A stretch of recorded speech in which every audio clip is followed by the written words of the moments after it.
1절부터 9절 제가 봉독하겠습니다. 출애굽기 23장 1절부터 9절.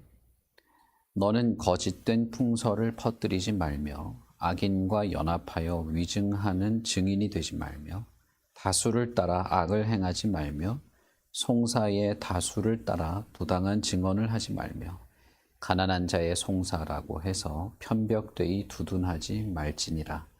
내가 만일 내 원수의 길 잃은 소나 나귀를 보거든 반드시 그 사람에게로 돌릴지며 내가 만일 너를 미워하는 자의 나귀가 짐을 싣고 엎드러짐을 보거든 그것을 버려두지 말고 그것을 도와 그 짐을 부릴지니라. 너는 가난한 자의 송사라고 정의를 굽게 하지 말며 거짓 일을 멀리하며 무죄한 자와 의로운 자를 죽이지 말라. 나는 악인을 의롭다 하지 아니하겠노라. 너는 뇌물을 받지 말라. 뇌물은 밝은 자의 눈을 어둡게 하고 의로운 자의 말을 굽게 하느니라. 너는 이방 나그네를 압제하지 말라. 너희가 애굽 땅에서 나그네 되었은즉 나그네의 사정을 아느니라. 아멘. 21장부터 이어지는 전체 내용은 어제 말씀드렸던 것처럼 십계명에 대한 더 자세한 내용들을 덧붙이고 있는 것인데, 그러나 이것을 하나님께서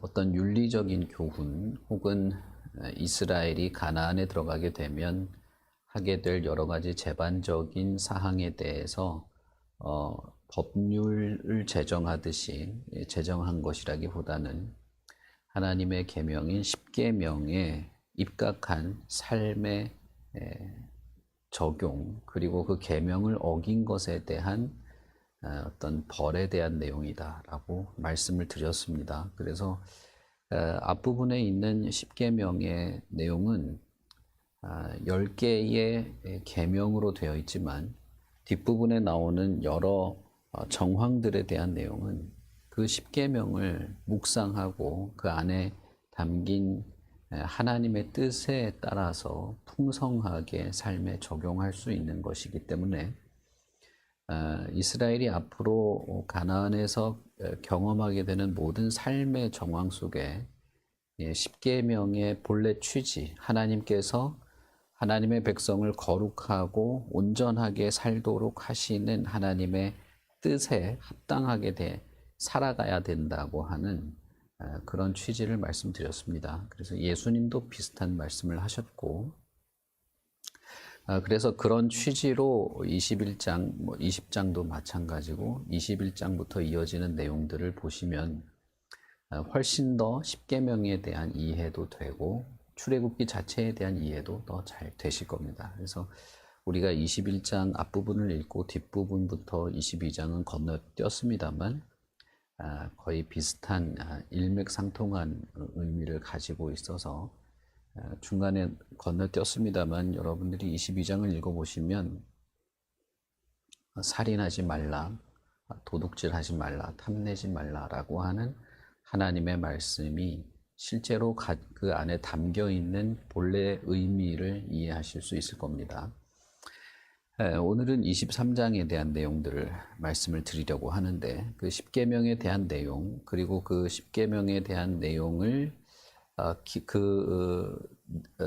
십계명에 담겨 있는 하나님의 뜻, 율법의 본래 취지에 대한 것에 대해서 조금 더 덧붙이는 내용으로 말씀을 드리겠습니다.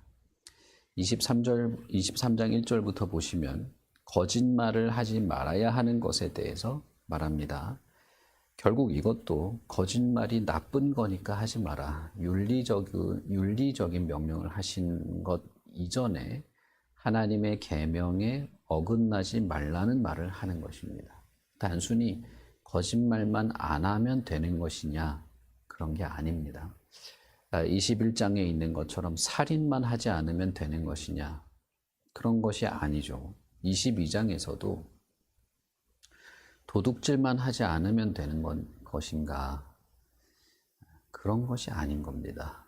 도둑질만 안 하면 되는 게 아니라 고아와 과부를 도와주어야 된다라는 것이죠. 그러니 십계명에서 살인하지 말라는 사실은 생명을 지켜주고 그의 재산을 지켜줘야 된다는 의미가 되고, 도둑질하지 말라는 가난한 자와 궁핍한 자를 외면하지 말아야 하는 것도 포함되어 있는 것입니다. 그것이 윤리적인 내용처럼 보이지만 그러나 실제로 그 이면에는 윤리를 뛰어넘는 하나님의 창조 세계와 하나님의 창조하신 능력, 지금도 살아계시고 존재하시는 하나님의 실제, 그리고 생명을 창조하신 분에 대한 경탄과 존경이 거기에 있어야 한다는 것입니다. 23장도 마찬가지인데 거짓을 말하지 말아야 되는 이유는 하나님이 거짓을 싫어하시기 때문입니다. 윤리가 아니에요. 그리고 여기는 이제 송사, 이제 재판에 대한 내용이 나오는데 재판에만 그러면 해당되는 것이냐? 아닙니다. 더 많은 다양한 정황과 삶의 여러 디테일과 순간과 현실 속에서 하나님이 거룩하시고 참되신 분이기 때문에 하나님의 백성은 참된 것을 행해야 한다고 하는 절대적인 기준, 다시 말하면 거짓 증거하지 말라, 거짓말을 하지 말라라고 하는 이 십계명에는 하나님의 참됨을 인식하고 살아야 하는 훨씬 더 깊은 하나님의 뜻과 목적이 있는 것입니다. 그래서 23장 1절에 보시면 거짓을 퍼뜨리지 말고 악인과 연합하지 말고 위증하는 증인이 되지 말고 라고 말합니다.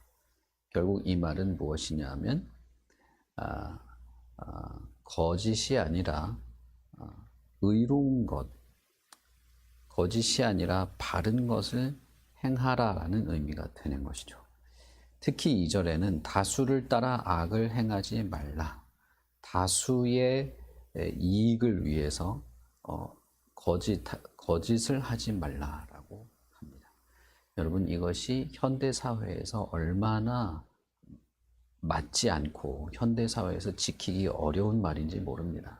왜냐하면 현대사회는 이것이 부당하고 부정한 것인 줄 알면서도 다수에게 이익이 된다고 하면 받아들이는 사회이기 때문입니다.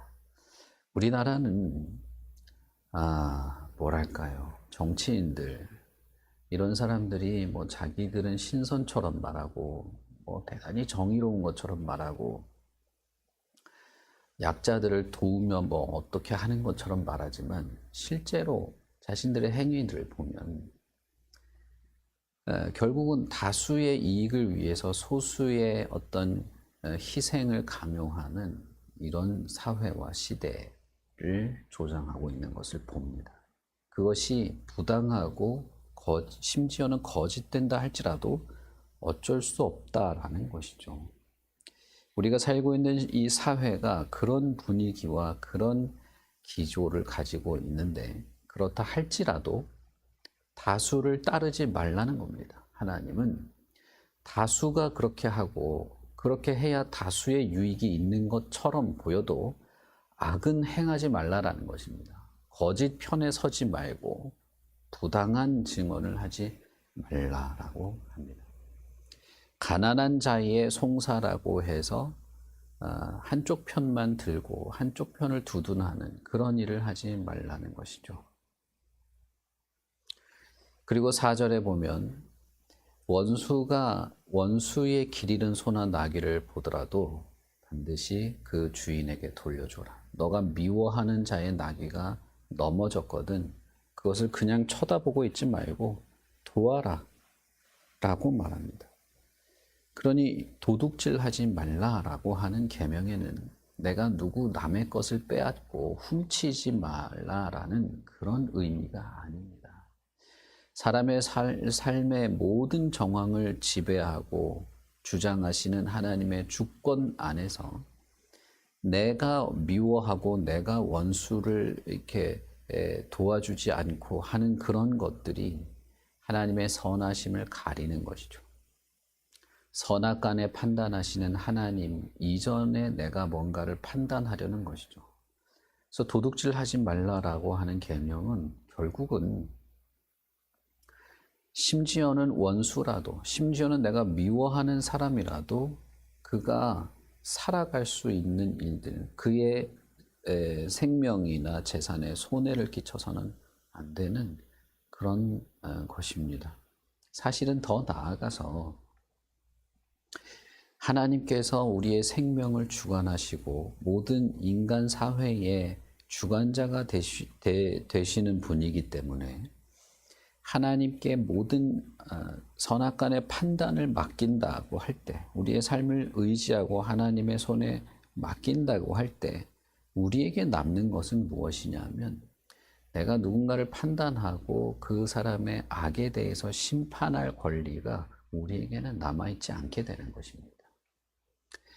그러므로 하나님께서는 심지어 너가 미워하는 사람이라 할지라도 하나님이 볼 때는 하나님이 만드신 생명이고 하나님께서 고치고 더 나아가서 하나님께서 심판하실 수도 있기 때문에 그 미래의 어떤 하나님의 역사를 알지 못하기에 너는 오히려 악이 아니라 선을 행하라고 하는 것입니다.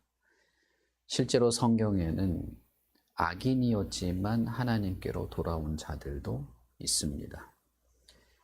우리가 디도서를 같이 읽었죠. 너무 급하게 읽어가지고 여러분들이 잘 기억이 안 나실지 모르겠지만, 바울 사도가 디도에게 편지를 쓸 때 그 디도 섬에 살고 있는 크레타 사람들이 얼마나 짐승같이 나쁜 인간들인가를 말해요. 그러면서도 그 사람들에게도 복음을 전하기 위해서는 당신들이 선을 행해야 된다라고 말합니다. 그 말은 크레타 섬에 있는 그 사기꾼들, 짐승만도 못한 사람들조차도 변화되기를 기대하는 것이 있는 것이죠. 그렇기 때문에 하나님께서 거짓말을 하지 말아라, 도둑질을 하지 마라, 내 이웃에 대하여서 거짓 증언을 하지 말고 내 이웃의 것을 탐내지 말라라고 했을 때는 거기에는 절대적인 하나님의 정의, 하나님의 의로움이 있기 때문에 그런 것입니다. 그러나 우리는 이게 잘 되지가 않아요. 우리가 미처 인식도 하기 전에 미운 감정이 솟아납니다. 타인이 악을 행한 것에 대해서 동조하지 말아야 하는 것과 타인이 악을 행하는 것에 대해서 눈 감아주는 것과 타인이 악을 행하는 것에 대해서 내가 악으로 갚지 않는 것은 전혀 다른 것입니다. 우리는 악을 악으로 갚지 말라라는 하나님의 말씀을 들으면 내가 다른 사람이, 특히 다수가 악을 행할 때 나도 거기에 동참하거나 다른 사람이 악을 행하는 것을 눈 감아주는 걸로 착각하는 경우가 있어요. 악을 눈 감아주라는 것이 아닙니다. 악을 악으로 갚지 말라는 것입니다. 왜냐하면 하나님은 정의로우신 분이기에 우리도 정의로워야 하고, 하나님은 정의로우신 분이기에 의로운 판단과 판결을 하나님이 하실 것이기 때문입니다. 거짓을 멀리하고 무죄한 자와 의로운 자를 죽이지 말고, 이런 모든 말들은 하나님께서 7절에 언급하시는 것처럼 나는 악인을 의롭다고 하지 않는 정의로운 하나님이시기 때문인 것이죠. 그러므로 우리도 악을 악으로 갚거나 거짓을 행하거나 다수가 한다고 나도 그 편에 서게 되면 나도 악인이 될 수밖에 없고 하나님의 심판에, 두려운 심판 앞에 서게 될 것이라는 것이죠.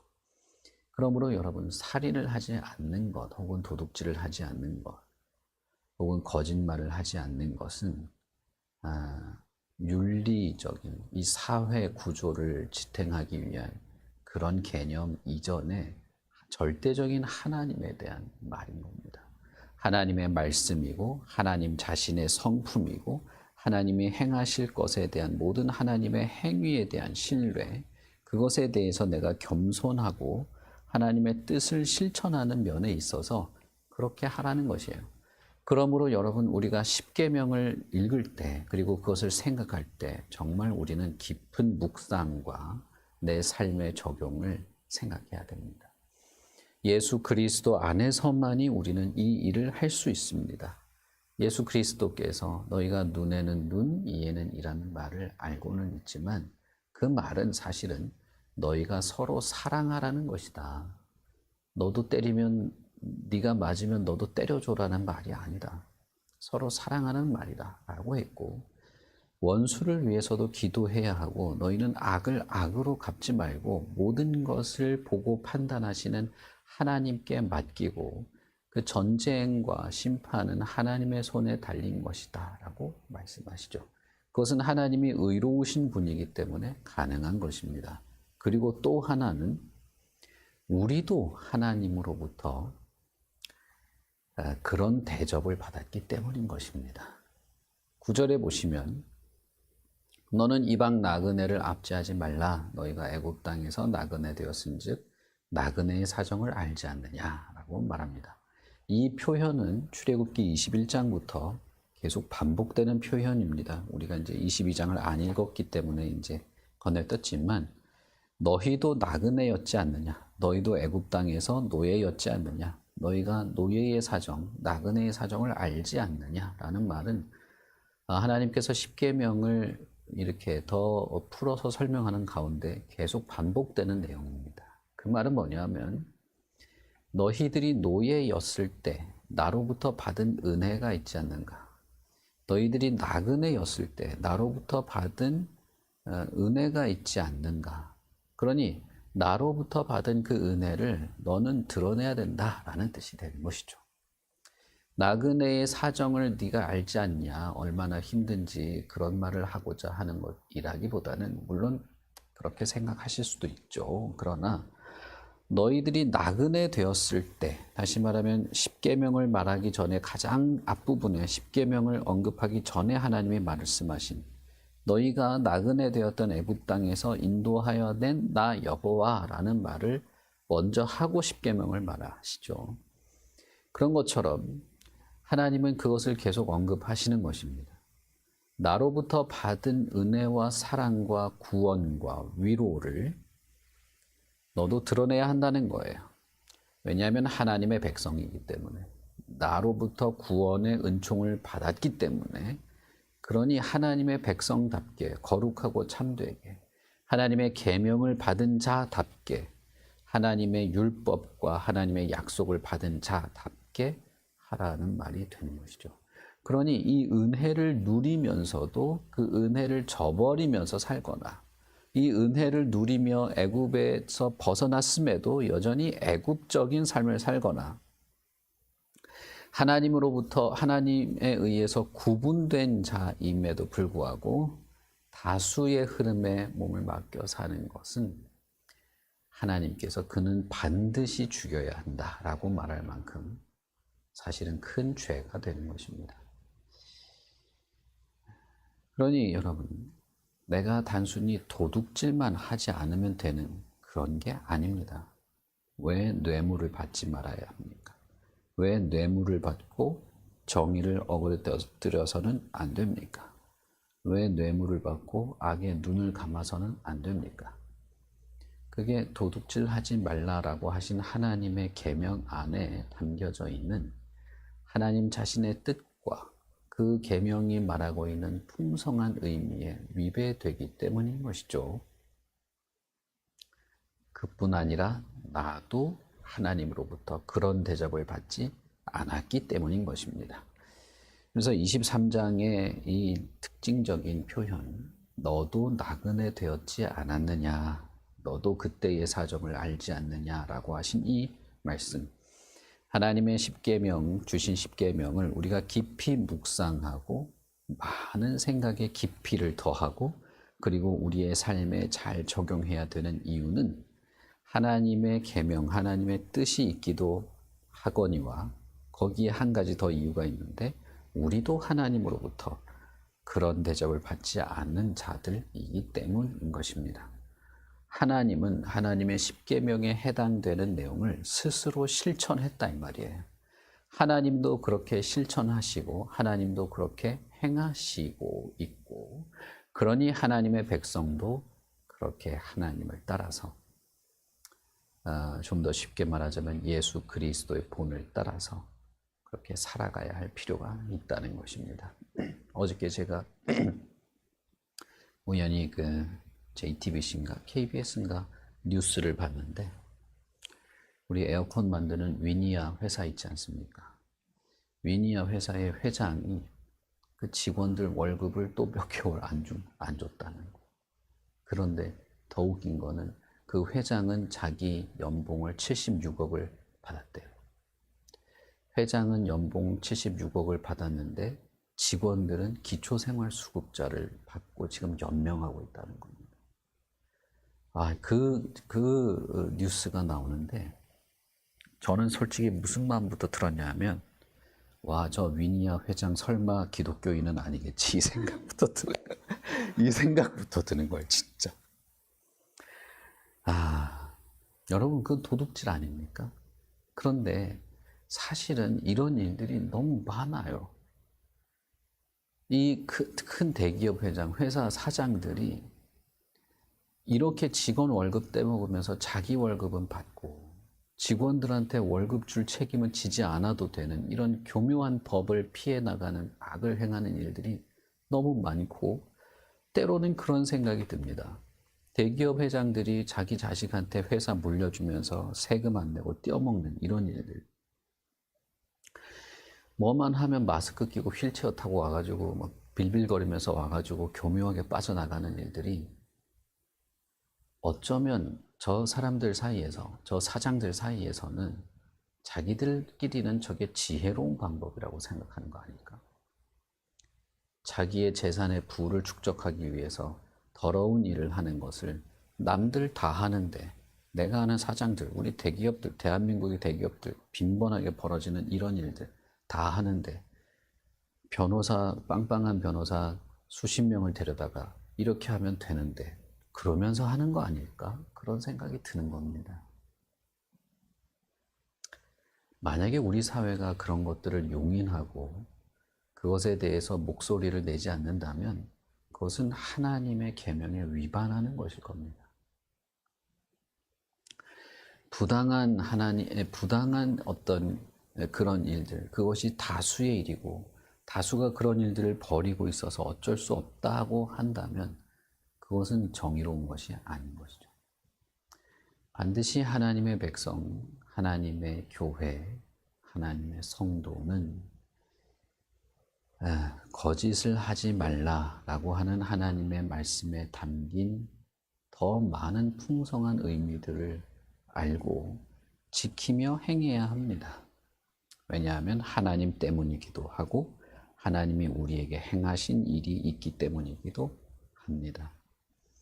이렇게 사회 뉴스에 나올 만한 엄청난 일들을 하지 않았다 할지라도 우리는 얼마나 흔들리기 쉬우냐 하면 진짜 다수가 어떤 일들을 할 때 나 혼자로서는 힘이 없다, 따라갈 수밖에 없다. 그런 경우가 너무 많아요. 하나님의 뜻이 아닌 것을 분별이 됐음에도 그럴 경우도 있고 분별이 안 돼서 끌려갈 때도 있고 더욱이 우리는 하나님의 거룩하심을 따라 특별히 하나님의 뜻하신 것들을 목적을 삼고 살아가는 면에 있어서 끊임없이 악의 유혹을 받게 되기도 하기 때문에 그런 것입니다. 그러니 여러분, 우리는 진짜 지금도 십계명에 계시된 하나님의 뜻을 이해하고 따라 살아야만 합니다. 하나님을 알지 못한 자들에게는 이럴 수 없죠. 오직 하나님의 백성만이 정의를 이해하게 됩니다. 예수 그리스도 안에서 거룩하고 참된 것을 따라 살게 되는 것입니다. 하나님께서 약속하신 천상의 삶을 이 땅에서 미리 우리가 살아가는 것이 반드시 있어야만 하는데 그것은 하나님께서 우리를 그렇게 살도록 구원하셨기 때문인 것입니다. 예수님이야말로 그런 면에서 이 십계명을 바르게 이해하고 실천하며 살아갈 수 있도록 우리를 구원하시고 새롭게 하신 것이라고 볼 수 있겠죠. 십계명을 모세를 통하여 주었을 때 그때는 시내산에 엄청난 연기와 구름과 번개, 우레, 고막을 울리는 거대한 나팔 소리가 울리면서 하나님이 그 현장에 있다는 사실을 눈으로 보고 몸으로 느낄 수 있었습니다. 그래서 이스라엘 백성들은 시내산의 그 산기슭에서 하나님이여 말씀하십시오. 그러면 우리가 뭐든지 행하겠습니다. 라고 약속했습니다. 그러나 그들도 그렇게 했음에도 잘 못하죠. 우리는 어떨까? 우리도 마찬가지입니다. 성경 앞에서 예수 그리스도의 교훈과 가르침 앞에서 우리도 그 하나님의 임재, 하나님이 우리와 동행하시는 것을 의식하면서 하나님이여 말씀하십시오. 깨닫게 해주십시오.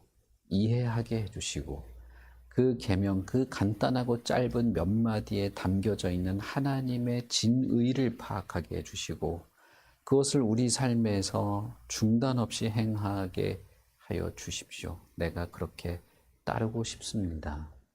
고백하며 다짐하며 살아가야 할 것입니다. 그런 모든 그 다짐과 기도를 예수 그리스도의 이름으로 하나님께 고백하며 따라 살아가는 것이죠. 때로는 나 혼자서 어떻게 이 악에 대항할 수 있는가? 나 혼자서 어떻게 이 거짓에 대항할 수 있는가 싶은 생각이 들 때도 많아요. 마음이 무너질 때도 많습니다.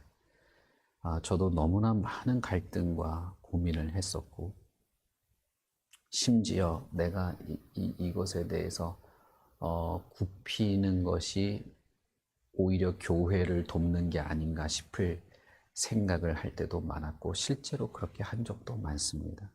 저는 지금도 가끔 그런 순간들이 생각나면 가끔 자다가도 눈이 떠져요. 너무나 하나님 앞에 죄송하고 교인들에게도 죄송하고 그러나 혼자서 어떻게 할 수 없었던 그런 시간들이 마음이 아픕니다. 그러니 여러분, 교회는 절대 그래서는 안 되죠. 우리 공동체 안에서는 정말 절대 그래서는 안 됩니다.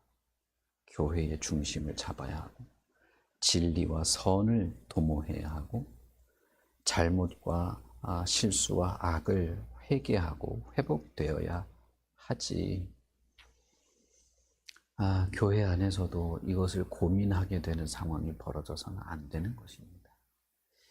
하나님의 계명은 우리 각자가 이런 상황에 처할 수 있기 때문에도 말씀하신 것입니다.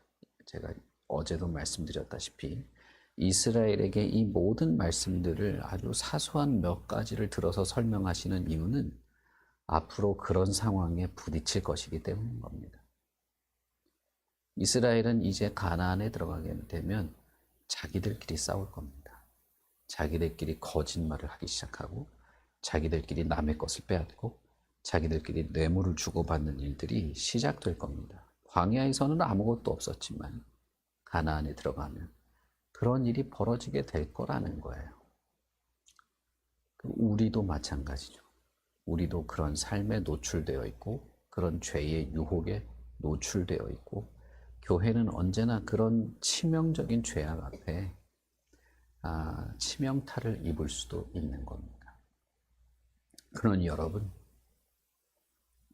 하나님의 백성답게 그리고 하나님의 말씀과 진리를 깊이 묵상하고 고민하고 정직하게 그것을 내 삶에 적용하고 용기 있게 살아가는 것들을 할 수 있기를 바랍니다. 우리는 그러해야 하고 그렇게 하나님을 따르고 그렇게 하나님의 도우심을 구하는 것입니다. 우리 같이 기도하겠습니다. 하나님 아버지, 은혜를 참 감사합니다. 하나님의 말씀과 진리가 우리 안에 살아있는 것이 되기를 바랍니다. 십계명의 그 간단한 10가지의 내용이 그저 거기에 표시된 글자 그대로의 항목뿐이 아니라 그 안에 담겨 있는 하나님의 크고 깊으신 뜻들, 하나님의 마음들을 우리가 이해하고 깨닫고 진실하게 우리 마음에 품고 살아가게 되기를 바랍니다. 주의 성령께서 우리를 도우시고 주의 성령께서 우리를 깨닫게 해주시는 줄도 믿습니다. 무엇보다 하나님의 말씀과 뜻들 깨닫고 이해하고 내 삶의 정황들에 적용하며 용기 있게 순종하며 살아나가도록 도우시는 성령님이신 줄도 믿습니다. 하나님이여, 우리가 살고 있는 이 세계가 정말 말할 수 없는 부조리와 극복하기 어려운 사회적 왜곡된 구조들을 가지고 있고 우리가 그 안에 얽매여 살아갑니다. 그래서 쉼없이 갈등하기도 하고 악의 유혹에 빠지기도 하고 때로는 억울한 상황 속에서 고통받기도 합니다. 그러나 하나님, 그 모든 상황에서 우리가 정의의 편에 설 수 있도록 참된 것을 의식하고 행하도록 살아계신 하나님을 인식하고 하나님의 의로우심, 하나님의 공의로우심을 우리가 따라 실천하며 살아가게 하시옵소서. 악에 동조하는 것이 아니라 악으로 악을 갚지 않는 그런 자가 되게 하시고 이 세계가 그렇게 흘러간다 할지라도 우리는 하나님의 백성답게 살아갈 힘과 용기를 더하여 주시기를 바랍니다. 이 세계가 오히려 거대한 힘으로 부정한 일을 당당하게 행하는 그런 흐름을 가지고 있다 할지라도 우리가 굴복하거나 자포자기하거나 참된 것을 소금과 빛처럼 드러내는 일을 포기하지 말게 하시고 우리는 의로운 말을 하고 의로운 행위를 하며 의로운 계획을 세우고 의로운 삶을 이어가기 위해 고군분투하는 그런 자들이 되고 싶습니다. 그렇게 살아가도록 주의 성령께서 우리를 도와주시고 우리가 하나님께로부터 받은 은혜, 하나님이 어떤 분이시고 우리에게 주신 은혜가 어떠한지 잊지 않고 살아가게 하시옵소서. 남을 도우며 살고 의를 행하며 정직하며 하나님의 거룩하심을 나도 행하며 살아가는 우리 모두가 되게 하시고 우리 교회가 되게 하시옵소서. 감사합니다. 예수님 이름으로 기도합니다. 아멘. 하늘에 계신 우리 아버지여, 이름이 거룩히 여김을 받으시오며 나라의 임하옵시며 뜻이 하늘에서 이룬 것 같이 땅에서도 이루어지이다. 오늘날 우리에게 일용할 양식을 주옵시고 우리가 우리에게 죄 지은 자를 사하여 준 것 같이 우리 죄를 사하여 주옵시고 우리를 시험에 들게 하지 마옵시고 다만 악에서 구하옵소서. 대개의 나라와 권세와 영광이 아버지께 영원히 있사옵나이다. 아멘.